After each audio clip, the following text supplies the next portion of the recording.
ओम शांति। ये जून का मास हमारी मीठी मम्मा जो कि जगदम्बा सरस्वती भविष्य में लक्ष्मी बनने वाली हैं, उनका स्मृति का मास है। सबसे तीखी ज्ञान ज्ञानेश्वरी, उनको याद करके उनके पुरुषार्थ पर चलने का मास है। तो इस मास में बाबा हमें अव्यक्त इशारे दे रहे हैं परखने की शक्ति के ऊपर।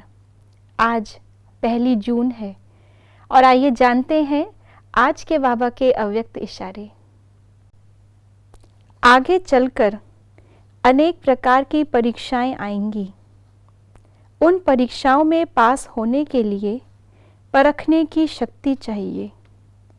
अगर परख नहीं सकते हो कि यह किस प्रकार का विघ्न है, माया किस रूप में आ रही है और क्यों मेरे सामने यह विघ्न आया, तो उन परीक्षाओं में फेल हो जाएंगे।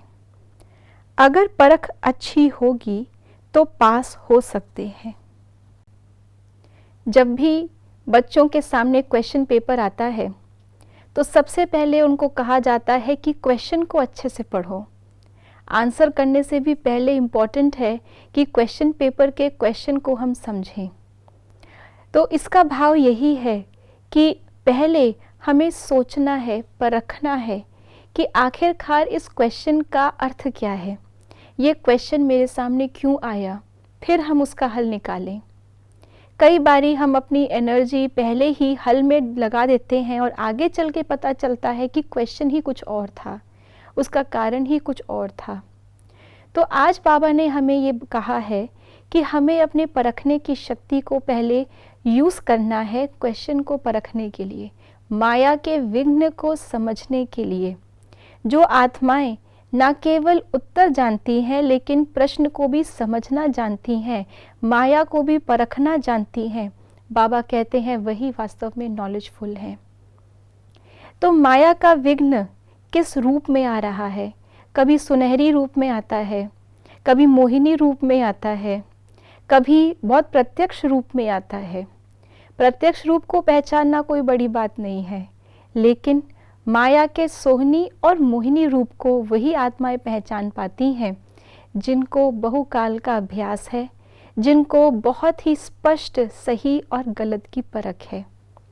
साथ साथ ये भी परखना आवश्यक है कि ये माया का विघ्न मेरे ही सामने क्यों आया। क्या ये कोई ना कोई हिसाब किताब है या ये मेरी ही अपनी कोई कमी कमज़ोरी है? तभी हम उसका हल निकाल सकते हैं, क्योंकि अगर मेरी कमी कमज़ोरी है तो मुझे अपने आप को परिवर्तन करना है।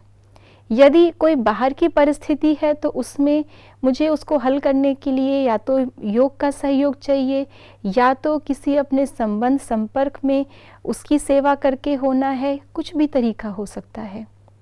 तो आज बाबा ने हमें सफलता के लिए जो मूल मंत्र दिया वो यही कि नॉलेजफुल बनकर माया के विघ्नों को परख कर स्वयं के अंदर भी हमको परख करनी है अपनी भी कमी कमज़ोरी की, और फिर उस विघ्न से पार होना है।